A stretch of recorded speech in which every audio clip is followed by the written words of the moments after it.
Listener discretion is advised. Hello and welcome to Scary Time, the podcast that helps you find new, emerging, and undiscovered scary and paranormal podcasts. I'm Greg, the host and curator of Scary Time. Today's episode is from Monstras, a podcast about Latin American and Latinx folklore, horror, death, and of course, monsters. If you like today's episode, make sure to check out the episode description for links to subscribe. All right, let's get this show started. Begin. My story begins on a quiet night when I was stumbling my way home. I had been out with a few friends, and I'll admit, I had a bit too much to drink. But my thoughts were full of my warm and comfortable bed that was only a few open fields away. As I walk on unsteady feet, I hear a strange noise, like some sort of rattling. It's so faint that I stop and listen carefully, trying to steady my heavy breathing. The alcohol makes it difficult to stand still, so I crouch down, hiding behind some tall grass.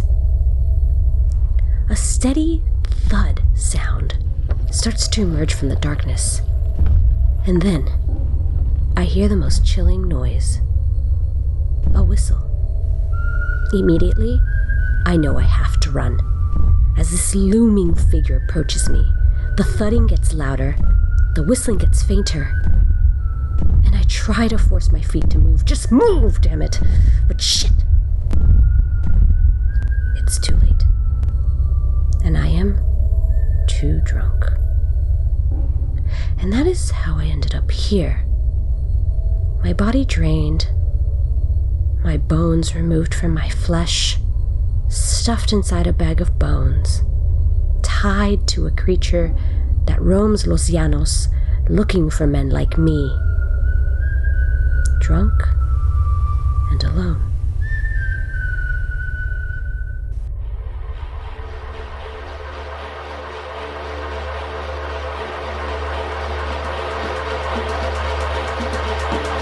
This is Monstras.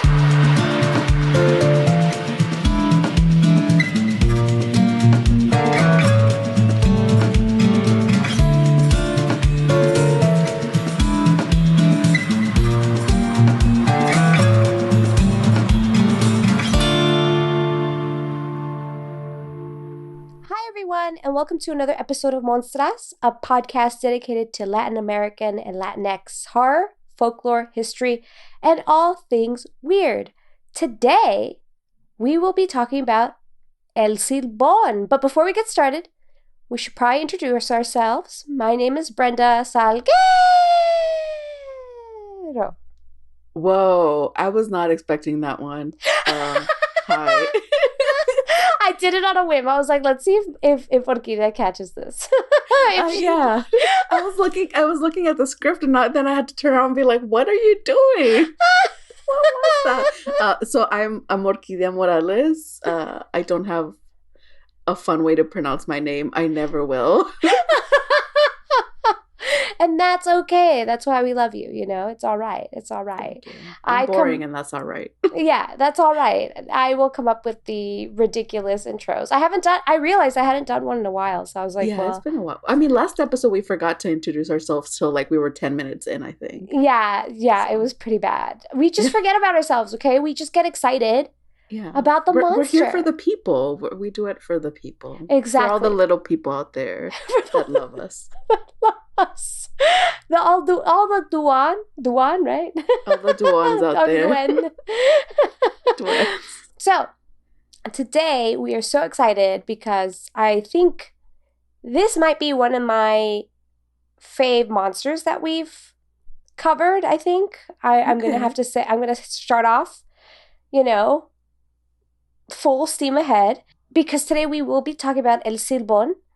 This was a suggestion by one of our Patreon supporters, so this is a reminder that if you really, really, really like us and want to support our work, you can join our Patreon. You can also just leave us a review. Just leave us a tiny, tiny little review, a little teensy review I would say, I mean, I do teach, so I ask for like a longer review, like at least a paragraph, double spaced, 12 times New Roman.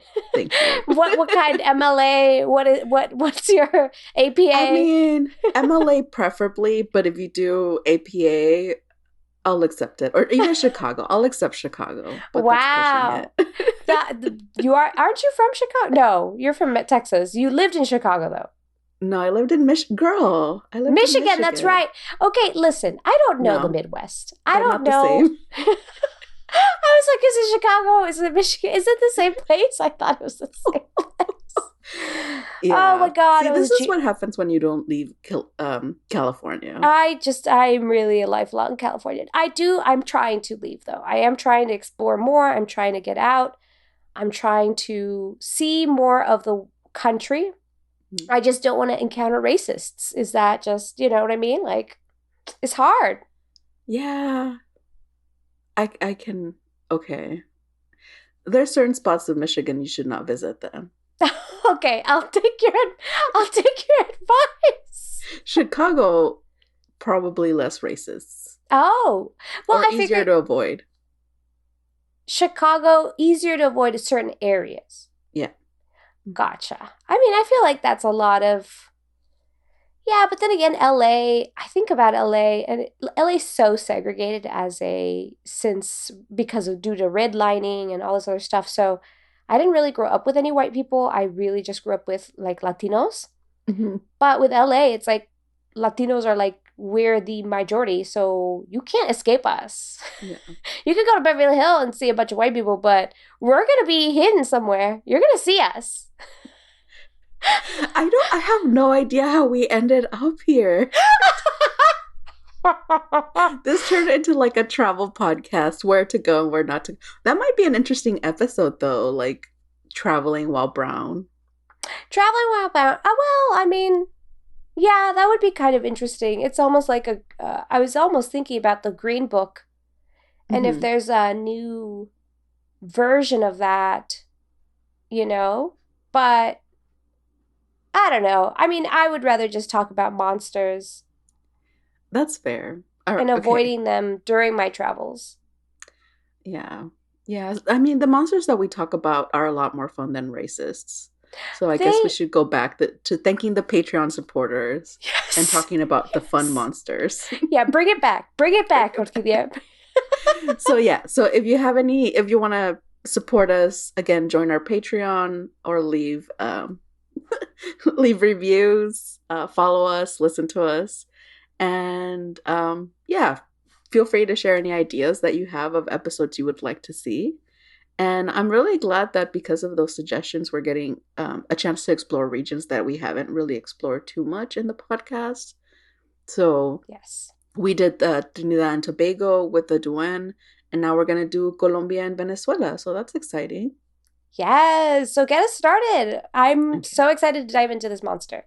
So we're talking about the Silbon, which is a creature I was not familiar with at all. It's from a creature from South America, and it roughly translates to the whistler or the whistling man. Can you whistle, Brenda? No. I used to when I was younger, but for some reason I like completely lost that ability. I used to be able to do the lip one where you just push your lips. Oh yeah, that one's an intense one because it's really loud. Yeah, it's super loud. I used to be able to do that when I was really young, like 3rd grade, 2nd grade, when you could use it as a weapon, you know, as a child. Yeah. But not me. I want to hear you. Give us a whistle. Oh my God. Okay. Oh no. No, I can't whistle. No, I can't whistle. It's just going to be some weird noises. So that was sad. Yeah, it was really sad. I'm waiting for you to ask me if I can whistle. Oh, see, this is how conversation you want me works. You want me to reciprocate? Oh, can you whistle, Orquídea? No, I'm not very good at whistling.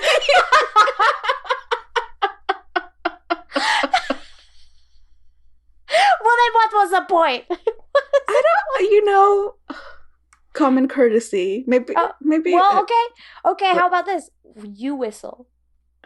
Okay.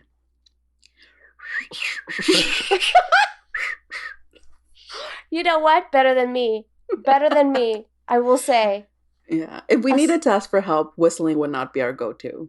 No. Yeah. Maybe we can ask El Silbon for some tips. I know. Okay, so tell us a little bit about El Silbon. First of all, we're going to hire him for whistling lessons, but what Yes. else do we need to know about him?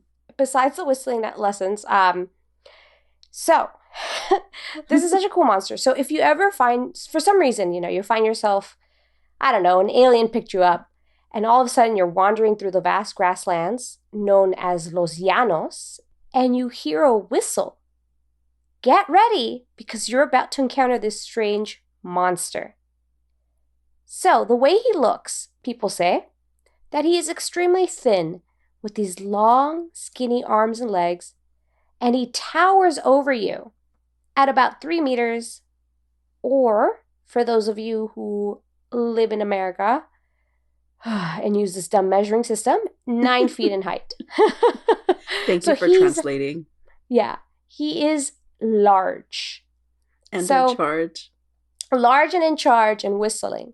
So he also towers over treetops, and he is often seen carrying a bag of bones on his back. He wears a tattered white suit accompanied with a white brim hat, and some have reported seeing him being chased by dogs. This is a terrifying sight. Like this giant-ass person that's wearing a suit, mind you. Yeah. And that just pops out of nowhere. I don't think it hit me that the creature's 9 feet tall until right now. Yeah, that's what because I saw that it only said 3 meters, and I was like, well, how tall is that? And I figured it was really tall, and yeah, sure enough, it was like 9 feet tall. Like that's the tallest person I know is like 6'5". Yeah. And we should say we're both fairly short, so anybody about over 5'5" is a giant. Yeah, no, seriously. For me too, yeah. Anyone above 5'5". It's just insane. He's very, very tall. And then you see this lumbering thing being chased by dogs. I know. And it's also really interesting because when I was looking him up, a lot of the versions of it said that he was tall, lanky, but they also said that he wore hats. Like it was a constant reference. And it seems like a lot of creatures wear hats or have like an interesting fashion choice that's memorable. Yeah. Why do you think that is? So, like the Duan and stuff like that. Yeah, they all do wear hats. And I can think of a few other creatures that wear hats, but I always... maybe they just don't want a sunburn. Like... That's especially if you're that tall. If you're tall, you're a ghost. I don't think ghosts particularly are like into the sun. They're probably moon creatures. But seriously though, I think it's just copying what people in that culture wear. So some monsters will always wear some sort of variation of whatever culture they come from. And sometimes they'll wear something like that is either appropriate or the opposite, inappropriate in some cases. So like in the case of La Llorona, that she wears white, but it's usually in the films or stuff like that, it's like see-through white. Yes, exactly. So it's virginal, but not quite. But not quite, exactly. It's turning your expectations on its head. Just like the Duen, they wear a little like tiny leaf skirt, which is not, people don't wear that. Not anymore. Not anymore, but it is a reminiscent of a more, almost, I would say, I don't want to say primitive. I would say more like of a certain time period. Yeah, like pre-colonial. Yeah, pre-colonial, so kind of reminiscing on that. And then with this character, I think of the people who, roam around the llanos, which is the gauchos. Mm-hmm. The gauchos and the cowboys of Los Llanos, right? Los Llaneros, I think, is also what they're called. So I think that's why they all kind of wear hats. But also I think people just think they look cool, maybe. I don't know. I'm not very good with hats, but I like that theory. And yeah, I mean, if you're gonna be out in like Argentina, Colombia, and Venezuela in like these open fields, it makes sense to have that covering. Yeah, exactly. Especially if you're 9 feet tall. Yeah. Interesting. So one of the things I like about this creature too is that stories say that he particularly hates men. Bad men. I guess I should be specific. Not just all men. Not all men. Drunks, cheaters, things like that. So I think that's not a bad thing. I like that quality in a person. Yes. So can you tell us a little bit more about the myth and where this creature comes from? There are a lot of variations of the story. So we actually found a ton of great information from the website for the restaurant La Arepa in Oregon. They have a blog with recipes and things like that. But they also have a post on El Silbon.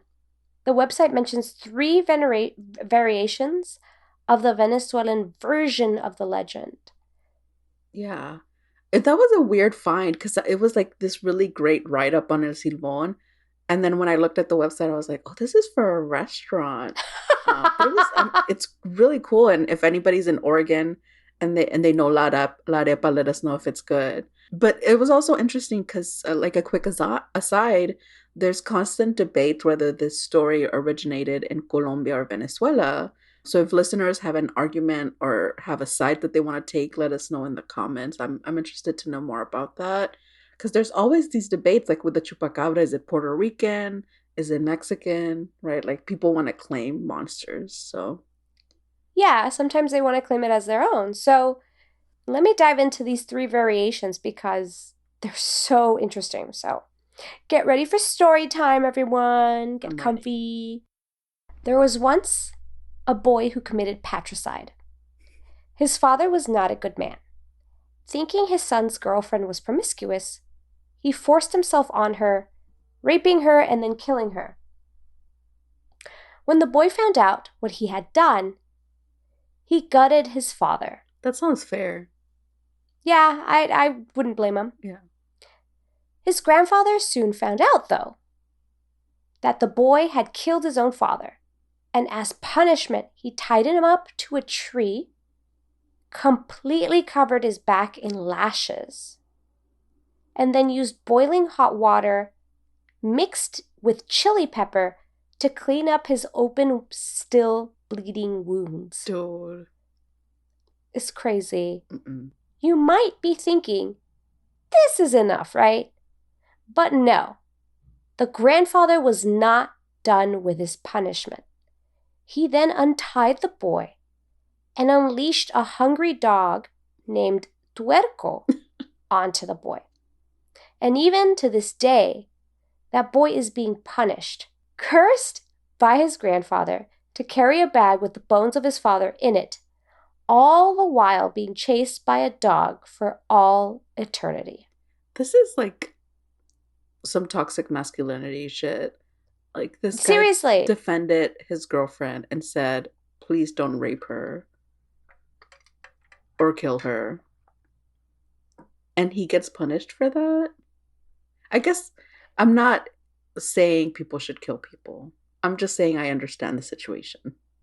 Yeah, it makes sense, right? Right. It's like, okay, the son had no choice, really. He had to do something about his father, who also, patriarchally speaking, thought his girlfriend's, his son's girlfriend was promiscuous, and that's why she deserved. Yeah.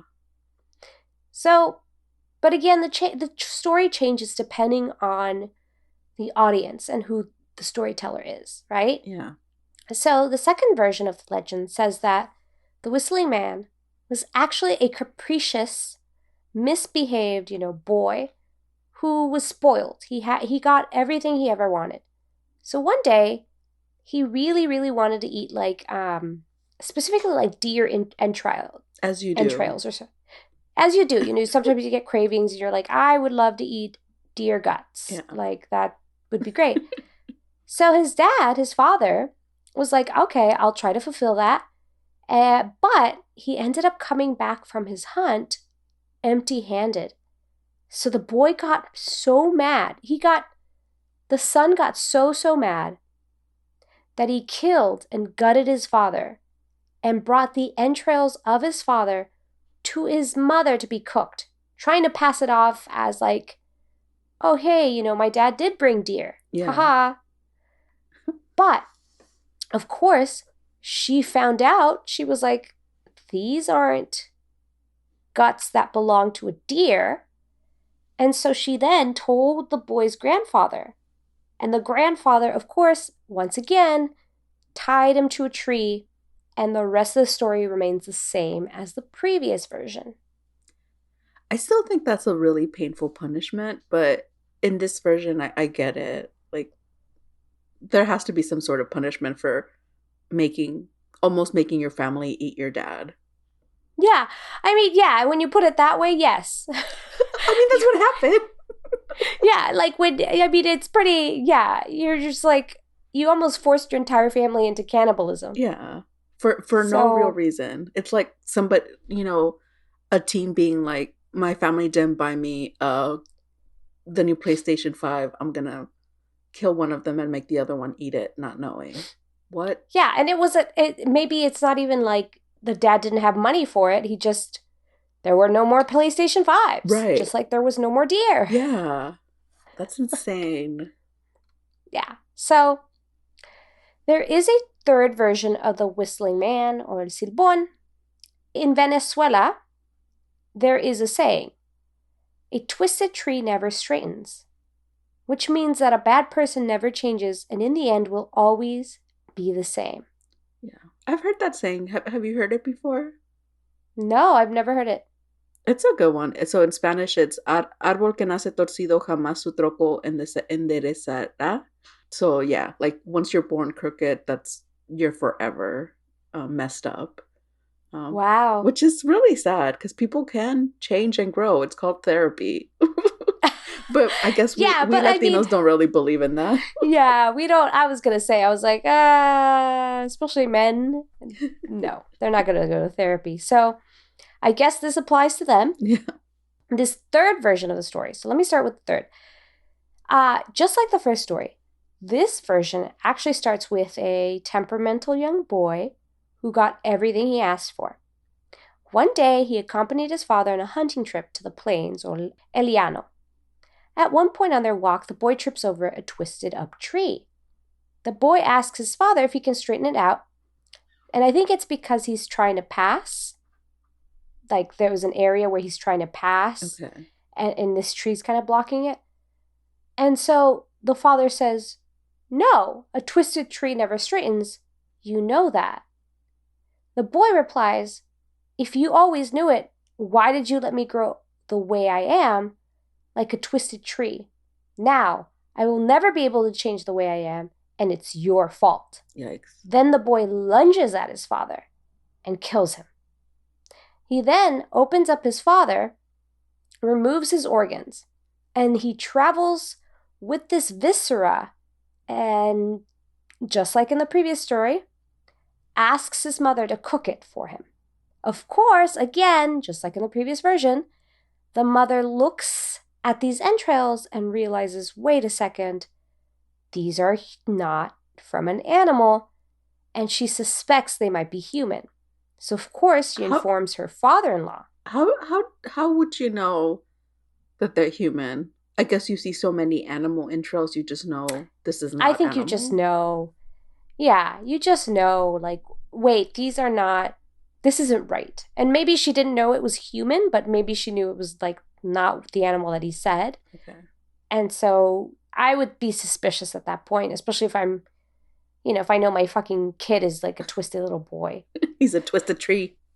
He's a twisted tree. So my twisted son, yeah, is giving me mysterious entrails. I'm not going to trust him. She, of course, goes and informs the father-in-law that the boy's grandfather, and the grandfather, of course, once again, doles out his punishment, just like in the other stories. So those are three of many different variations of the story. I actually even found another different one too. This one had to do with him being a wealthy but also greedy merchant of some sort. And I found it in like a Spanish language publication. So that was also really interesting. Anyways, despite the differences, each variation usually ends the same, with the boy killing his father and then being cursed by his grandfather. Oh, and this is where, again, I just bring up had El Silbon as a greedy murderer who wanted riches. And the whistling, because the other stories didn't really mention the whistling. Right. So that's why I wanted to mention this variation, is because in this variation, every time he killed a victim, he would just like whistle into the night. That's extra cruel. Like you're killing somebody and then you're like, all right, I can't whistle, but happy whistle, on my way home. Yeah. It's an interesting. Oh, go ahead. I had seen in some of the other variations that the whistle was from the dog, like the grandfather calling the dog over and was the whistle. Okay. I actually made that connection too, even not knowing that. Yeah. Because I figure in los llanos, you're doing a lot of herding. You have animals and you're using dogs probably to herd. Yeah. And you use whistles to herd animals. Mm-hmm. So that's kind of what I guess. So, well, let's talk a little bit more about his name, right? So the name El Silbón just means whistling or the whistler. And it's not just random whistling, but it's actually very specific notes. So the tune is said to be like musical notes like C, D, E, F, G, A, B. It is said his whistle in particular catches the ears of drunks and angry men. Sorry. Now I want to hear what this sounds like. If anybody is musically inclined and wants to share what this sounds like, please share that with us. Yes, because this is amazing. I want to be like some sort of what is it, like a shepherd of drunk people? Yeah. Or what's it? The Pied Piper. Yes, the Pied Piper of drunk and angry men. Just start whistling, and just you have a mob. Yeah. Just this giant mob of people. Especially on St. Patty's Day. Can you imagine? That's how you lead people away from the city or wherever you don't want them to be. Exactly. So funny. So, whistling alone would be upsetting enough, but El Silbón actually likes to toy with his victims, and so he actually changes the distance of his whistling. It is said that the whistling sounds close when he is far away and out of sight, and sounds far away when he is right on his victim's back, which is similar to some variations of La Llorona in Central and South America. Yeah. And some of the variations of La Llorona, when you hear her really loudly and like she's close, it means she's far away. But if you hear her like faintly and far away, that means she's close, which is such a nifty trick that they play on you. Such a nifty trick.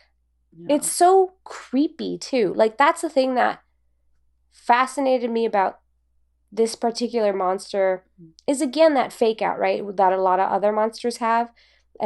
Like our previous episode, El Duen, they have backwards feet. It's a fake out. Mm-hmm. This is another fake out too, where it's so creepy because you're like, oh, okay, he's far away now. But it turns out you look behind you and there he freaking is. Yeah. And I mean, I think again, it sucks that he killed his dad. It depends on the variation. Yes. But he uses his, I guess, curse for good because he uses that whistle to attract men, and especially bad or drunk men. So womanizers and stuff like that. So if the myth goes that if El Silbón runs into a drunk, he will suck their blood and alcohol from an opening in their stomach and remove the victim's bones through that same hole. I love that. And there were different sources. There was even a PBS video that talked about this. one of the versions was that he sucks out the alcohol specifically through their belly button. Oh, God. Yeah. Can you imagine? No. I don't even know how, like, I need a straw or something. Yeah, it's crazy. And the fact that he sucks their bones out from the same hole that he cuts Yeah. is wild. Yeah. Well, yeah. I wonder why he does that. Maybe because he carries, well, okay, so if you're a womanizer, he tears you limb from limb and then adds the bones to the sack on his back. So he carries his father and his other victims. So I wonder if that is another sound that he makes. I imagine the bones clacking, or so it's the whistling and the clacking bones, maybe. You know, that's a really good point. I mean, with that many bones, he probably has a ton of bones in there too. Yeah. Clacking around. Clackety clack.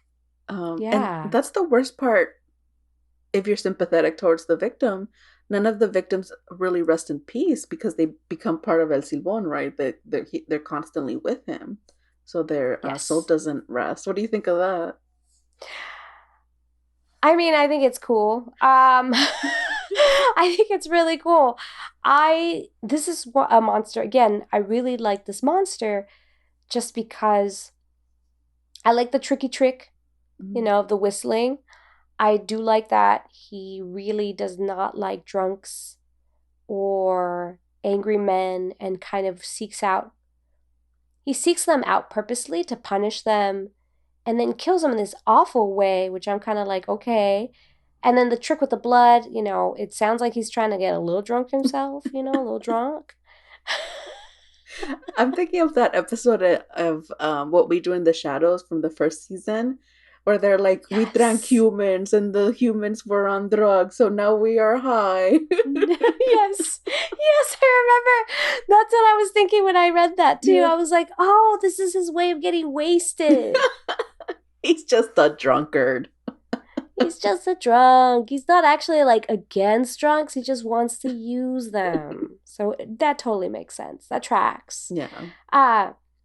Yeah. So it's just, I did read, although, and yet another variation, I did read that he occasionally does hurt innocent victims as well. Maybe he's too drunk off the blood and doesn't, realize it. Yeah, he's like, oh, crap. Yeah. Afterwards, he's like, oh, this was a good person. Yeah, exactly. I don't know what to do with the bones. Oh, shit. I'm just going to hide them. Yeah. And there's also the Colombian version.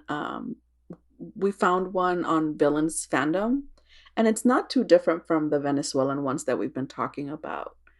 So in the Colombian version, again, the same backstory, except the drunkards are the main victims of El Silbón.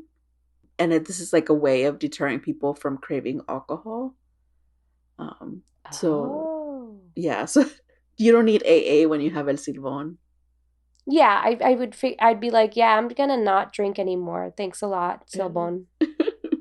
And so El Silbón stalks the Llano region in Colombia, and on rainy nights during May through June, he's often encountered by drunkards going home from the bars. And he's more sympathetic than his other counterparts, as he is more of a harbinger of death than the actual cause of it, and some Colombian versions of it.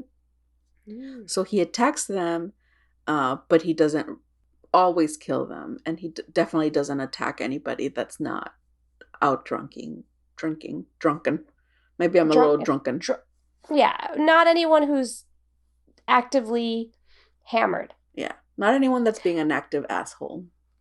Oh, great. That's good. That's good that he's really targeted. So, according to a story that we found on Amino, El Silbón also breaks into people's houses in the middle of the night, which is just bananas. Yeah. It's just another layer. How does he fit in that? Like, now that I realize how giant he is, how does he fit into people's houses? I can't even, he must be crouched down. It's like us in a cave, like when we have to crouch down and move. His thighs must be like so fit to be crouched down that long, in a house. I'm just picturing like Alice in Wonderland, where she Yes. gets all big and like her head sticking out from the ceiling and her arms are out the windows and stuff. Oh, like in those cartoons, I think he just removes the roof. Yeah, and just steps in. And just steps in, yeah. Or grabs whatever he needs. Because it's even weirder because once he's inside, he's just a weirdo. Because once he's inside the house, he will lay his bag of bones on the floor and just count them. If no one hears the bones or notices his presence, a member of the household will die.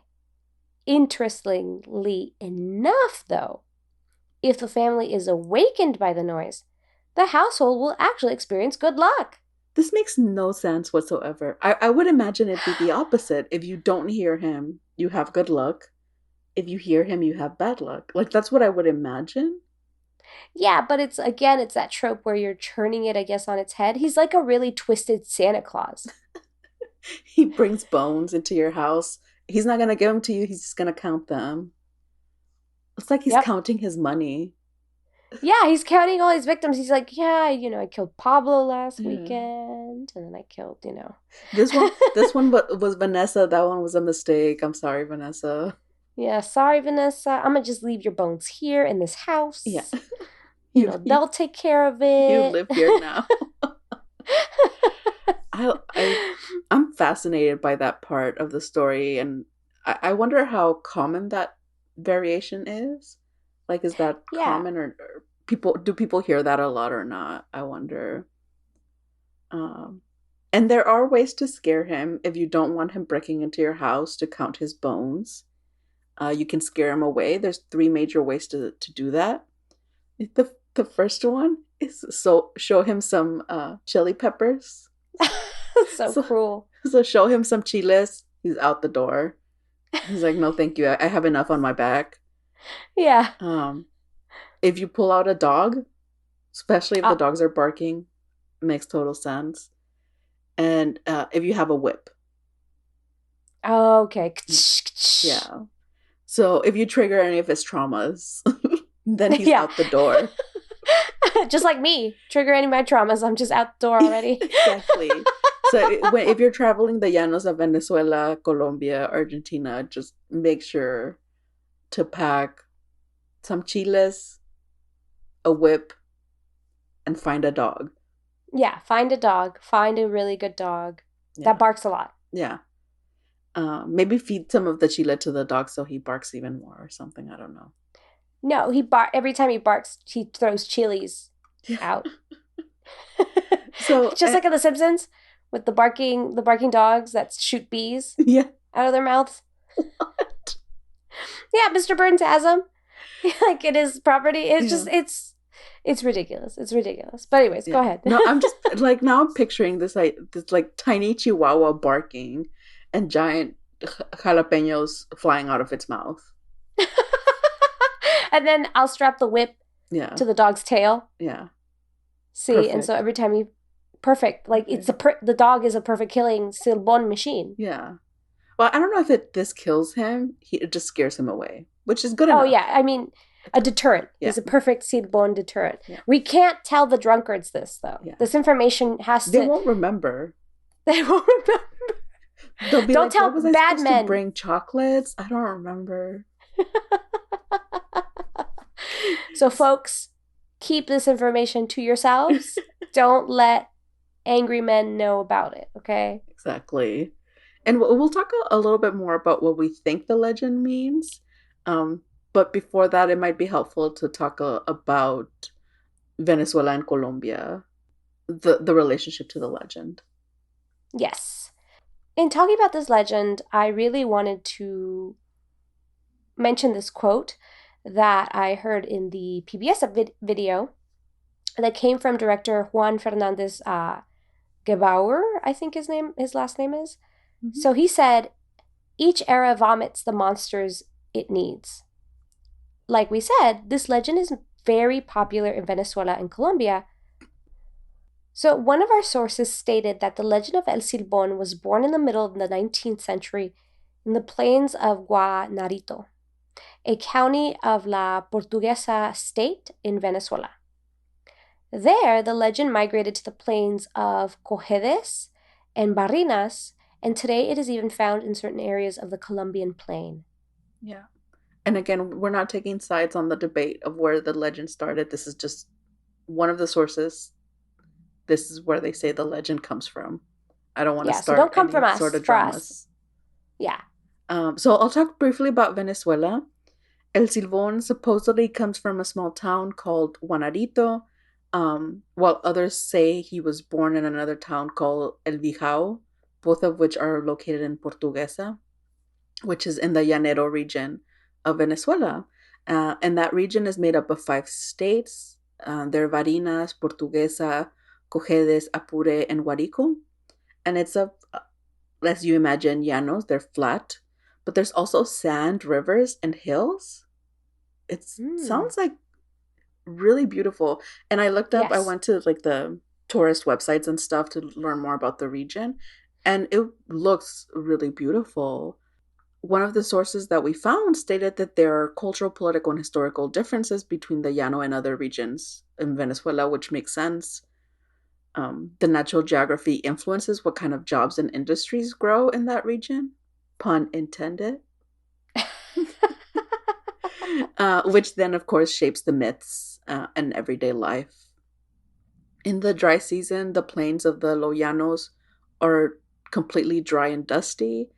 But when the rains return to the Andes, the meandering rivers spill over to flood and regenerate the land. So there's like a cowboy vibe going on, which makes sense with the hat, like the brimmed hat and all this sort of stuff. Yeah, I mean, so a gaucho is an Argentinian cowboy. So my mistake when I was mentioning the cowboy earlier, but it is a type of cowboy in specific, I think, to Argentina, but it has the same vibe as it sounds like as Los Llaneros from Colombia and Venezuela. I think so, yeah. Yeah. So the Colombian region has a similar geography to the Llanera region in Venezuela. So both are part of Los Llanos. The Llano region is really beautiful, but isn't super popular with tourists. According to the website Uncover Colombia, and I quote, Llanos is a vast tropical plain made up of savannas, woodlands, and grasslands. It lies to the east of the Colombian Andes and the north of the Amazon, and is shared between Colombia and Venezuela. And so for half of the year, between May and October, huge swaths of it are flooded, so much so that when the first Europeans arrived in the region from the east, they supposedly believed that they had reached the Pacific Ocean. Such was the size of the body of water in front of them. So, damn. I'm just laughing because, as we've learned from other episodes, it doesn't take a lot to fool them, though. No, it doesn't. They're really easily fooled by a lot of stuff. But it sounds impressive. It's just, that should not be our barometer. Yeah, exactly. But it is, it sounds like there is, it sounds like California, quite honestly, like these giant torrential storms. I just listened to another podcast about Sacramento, actually. They had a really interesting episode in Sacramento and the flooding that used to happen here before they built the levees. Okay. And it was the same thing that the indigenous people in the area used to say is like, this place becomes another like giant river, like a giant lake, essentially. So of both regions, El Silbón is mostly active during the rainy season, so February to May. Okay. Interesting. And I wonder if that's part of the reason that he's more visible during that time or more active during that time is because that's also hunting season? Or when there's more animals out, maybe? Yeah, I would say the dry seasons are probably, I mean, we're not hunters. Not at all. We're not cowboys. We're not hunters. I mean, don't take our word for it. I'm from Texas, but no. But I assume that, yes, the rainy season probably brings out a lot more vegetation, a lot more animals, a lot more of that kind of stuff. So you're going to see a lot more activity in Los Llanos as opposed to in the dry seasons when things are more, I know a lot of the plants in California during droughts they seemingly look like they're dead. Yeah. And then as soon as water hits them, they just like explode. Yeah, that's what I'm picturing. Yeah. Which is fascinating. So let's transition and let's talk a little bit about what we think the legend means. Yeah. So I found it. I'm going to go on a really long tangent and explanation here. And so just cautious, just cautioning you, listeners. So according to director Juan Fernando Gebauer, after speaking to locals, he thinks the legend originated around a man named Joaquin Flores. So I really want to talk about this dude before I dive into the meaning of this legend. So he apparently, Joaquin Flores, committed a crime similar to what the legend states. And this crime occurred maybe around 1850. From there, the story took hold and spread as a moral tale to warn other people not to commit patricide. I see, yes, but also, is that a lesson we need to learn? Like, how often, if it was just one case, then do we need a whole myth out of it? But yeah, I don't know. I mean, for me, the story is obviously about masculinity and the expectations of men in the region. But the more I think about it, it's very similar to La Llorona too. And these ideas of like proper masculinity, proper femininity, like how they're supposed to act. And the big transgression is killing someone in your family. So in case of La Llorona, it's killing her children. In this case, it's killing your father. Yeah, and that's the thing that stood out to me about this legend is that how violent and visceral it is. And like other monsters, it really is about a child committing what society thinks is a great sin, just like you were saying about La Llorona, the murder of the parent. So you have many major religions that state patricide as one of the ultimate no-nos. Next to killing your child or anything, one of them is actually, I think there's not even anything, from what I know from Christian religion, there is nothing on actually killing a child, but there is a 10th command. There is a commandment on not killing, or at least honoring your parents, which I assume is not killing them either. It means don't kill them. Isn't it? Abraham was supposed to kill his son. God told him, kill your son. And then he went, I take it back. Don't kill your son. So infanticide, there's some gray area, I think, in the Bible. Wow, you're right. I think it's the 5th commandment is honor thy father and thy mother. Yes. So I think, and we can only speak for those religions that we, grew up with. Yeah. So I'm sure, but I know there's probably other religions who explicitly state, which means, well, okay, I'll get into it in a second. So I wanted to bring into this conversation the 2 of Jeremy Cohen's monster theses or thesis. I don't know how you say that. How do you say thesis in like Theses? Individuals, but whatever. A thesis. Thesis. So he wrote this paper a while ago, I think in like the either 90s or 80s, and he kind of lists out 7 theses of like monsters and what makes something monstrous, what components make up a monster. So I pulled 2 of those that really kind of spoke to me about that, connected to this legend. So the first thesis that I pulled out was the first thesis in his paper. The monster's body is a cultural body. To quote, it says, the monster is born only at this metaphoric crossroads, as an embodiment of a certain cultural moment, of a time, a feeling, and a place.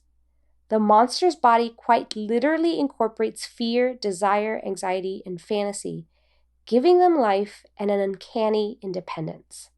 In other words, from what I took from it, was a monster is always tied to a cultural moment. In this case, it's the murder, some sort of crime that Joaquin Flores committed. And around the time of El Silbon's birth, not only was this, crime maybe committed, but also there was a lot of upheaval. The llaneros, or the cattle ranchers who worked in Los Llanos, joined Simón Bolívar's revolution for independence. So although the llaneros proved invaluable to the war due to their excellent horse riding skills, their way of life completely changed. This must have been a time of high anxiety and fear. So I am sure when Joaquin Flores, if the story is based on him, committed his horrific crime, it became immortalized amidst this, turmoil. Mm. And if Flores was a llanero, because we can assume maybe he was, then he would be inexplicably tied to the area forever. And it's interesting because we are in a time of upheaval right now. And so one of the thoughts I had is, I wonder what kind of monsters will we be birthing around this time, Yeah. Well, I think that's why so many political horror films are coming out, or whatever people are calling them. But Get Out and things like that are dealing with a very specific type of monster, which is white Us. Liberals. Yeah, exactly. Yeah.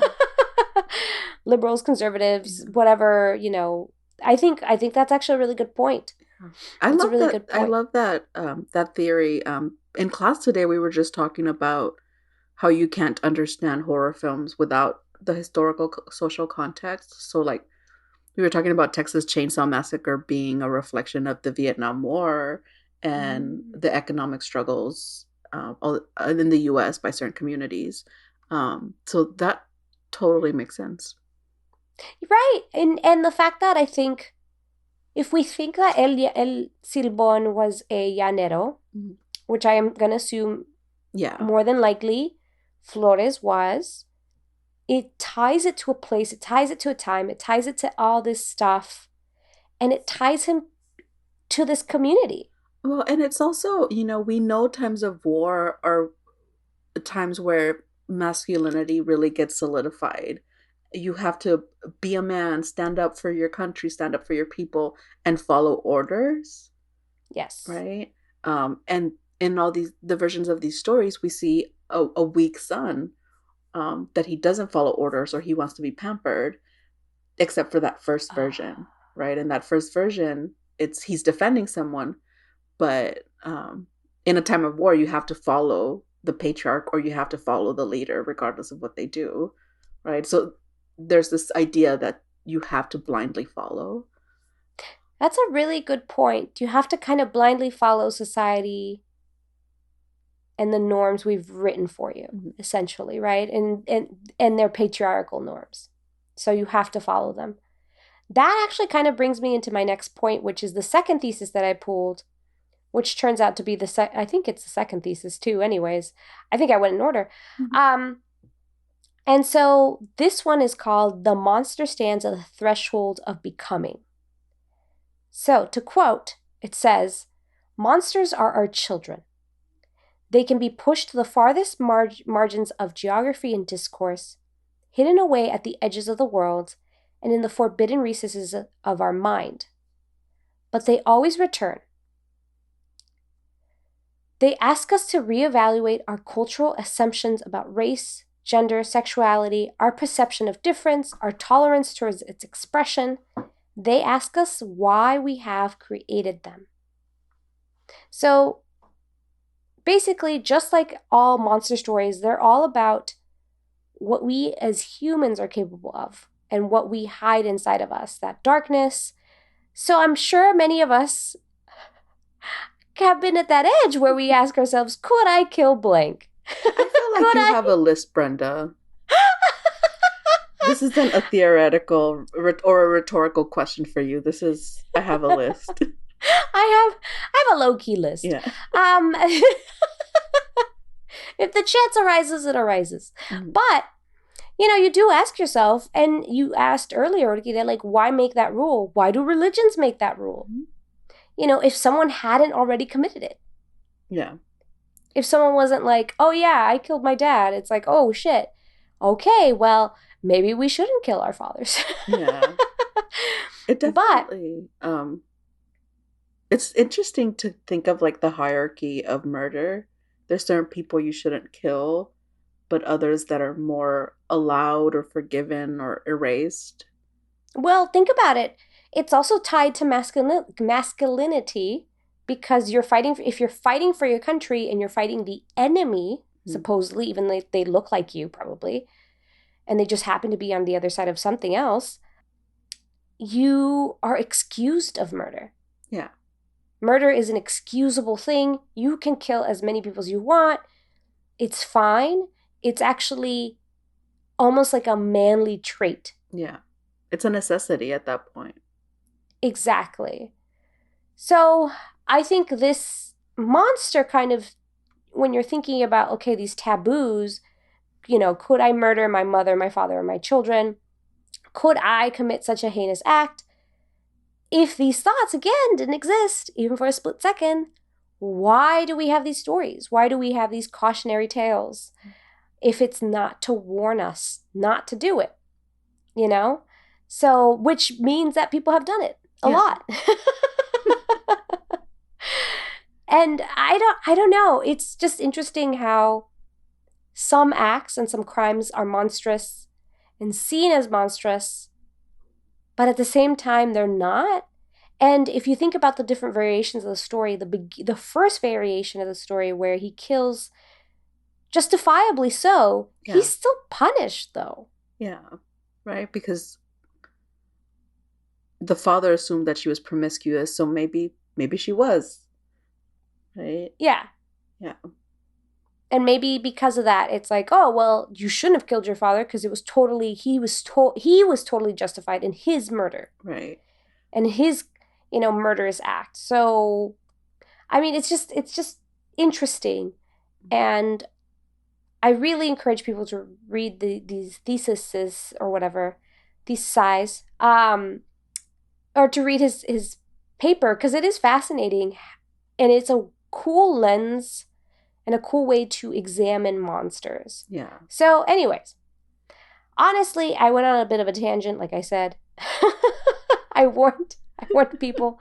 But I wanted to hear your thoughts on more about the masculinity aspect, because I didn't actually think that much about it. I took away something completely different from the El Silbón, as you probably noticed. But you bring up really good points, Orquídea, about how it's tied to men. I just think it's interesting that it's the son killing the father being punished by the grandfather, right? This is a story about men, and women are tangential. Even the victims, right, at Silbon focuses exclusively on men. So it just, and I keep comparing it to La Llorona because La Llorona is traditionally about women, right? Teaching women about their gender norms and gender roles. This one seems to be, what are men supposed to be like, and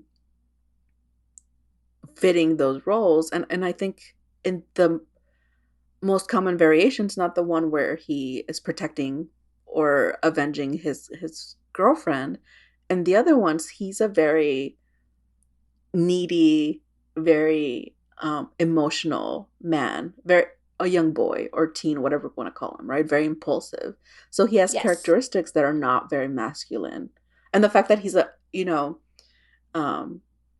what's it called? He's a twisted branch or twisted tree from birth. So he doesn't fit the normative idea of what a man needs to be doing. So the story is interesting because it picks up on everyday elements of life, unfortunately, like domestic abuse, like complicated relationships with family members, specifically paternal figures.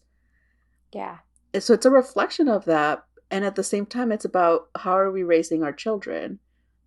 Should we be scared of our children?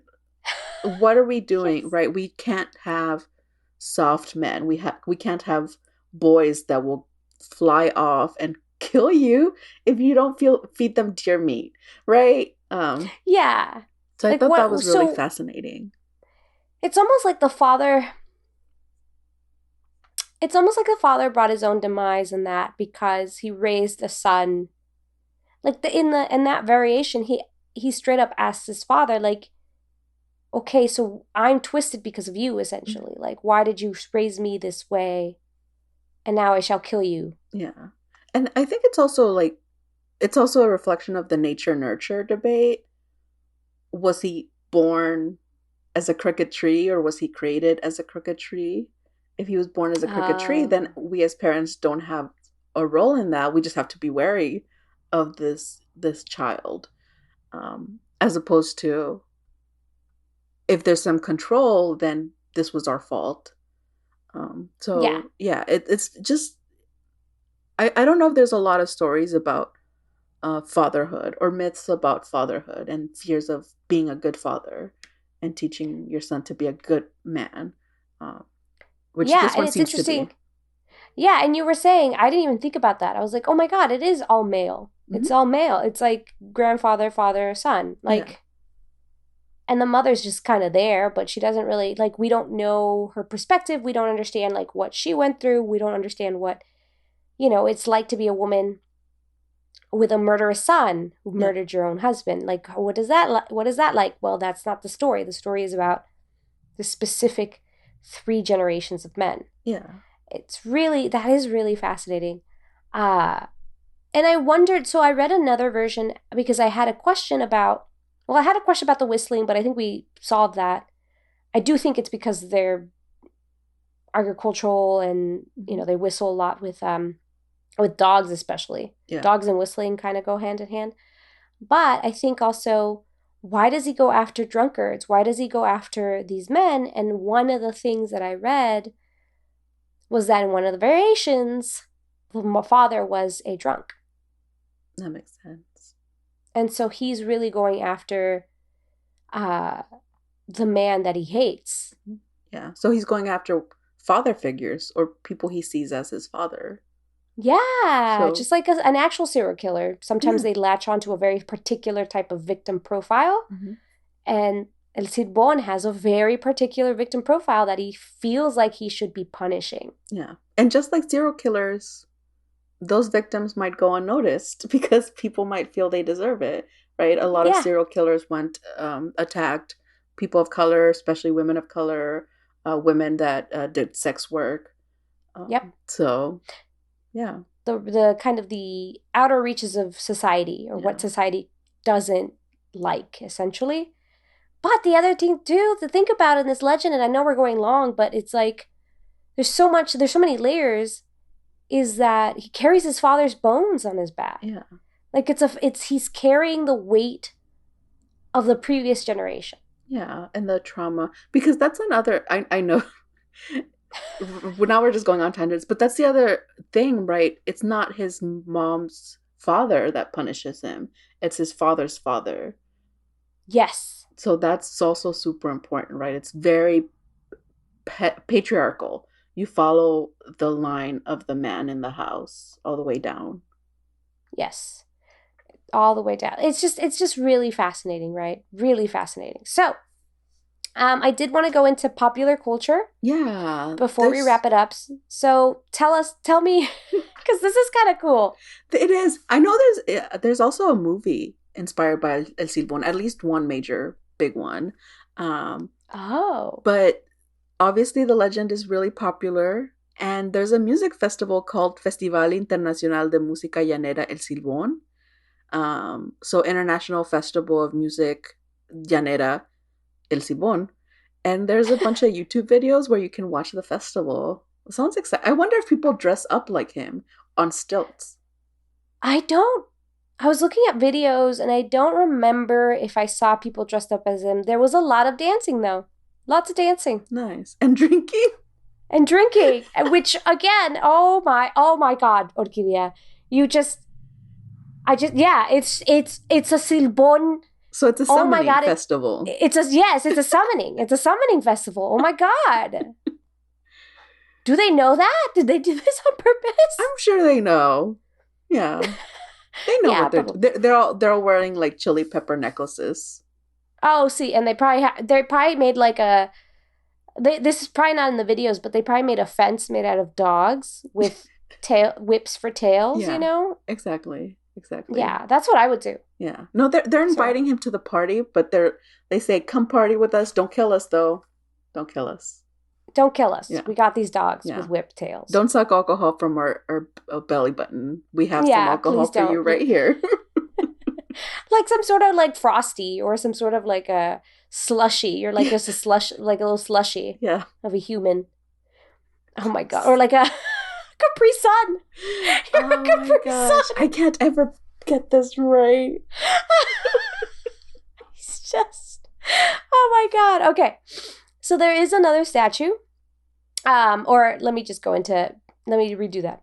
So there is a statue of El Silbon in El Parque Las Malocas in Colombia. So that is really interesting. It's very big. You can see pictures of it online. We will post some on our Instagram or whatever. And then also, last but not least, little shout out to A Spooky Tales and their episode on El Silbon. They're very funny. And so they're super supportive of us also. So I appreciate them a lot. And so definitely listen to A Spooky Tales and that episode on El Silbon because it is fascinating. Yeah. And then now we're just at the conclusion. Finally, we can shut up. And to conclude, I just want to say this so far has been one of my favorite legends just because of how violent it is. Yeah, I appreciate that. And I think when I was researching, I found it interesting. And it usually happens when we record, I find it even more interesting. There's something about just us talking about it, even though we have a script that makes it just, there's so much there that we could keep digging with it. Yes. Keep thinking about it, keep digging up, all those meanings, all those layers of bones. Different, of bones. Of bones, did you say? Yes, of bones. We're doing some archaeological work here. We're like, whose bones are these anyway, Silbon? Tell us. Yeah, exactly. And he's like, Some dude, I guess. Or I should do it like his voice. You think he has like a really scary voice? Like, Aquí estoy. You know what I mean? Like, it's just... I imagine he has like a soft voice though. Or he talks in whistles.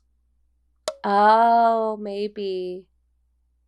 He probably doesn't even speak anymore, right? Yeah. I guess, yeah. Anyways, I like the idea of him just being like, espera, like just say. Just like a gruff voice. Yeah, like a gruff noise. That's kind of what I picture. I don't know why. But anyways, I'm going to shut up now and just say thanks everyone for listening.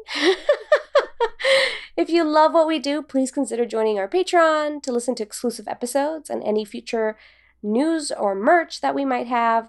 You can also support us by leaving a review. If you have any monsters, creatures, or legends you will also want us to cover, let us know.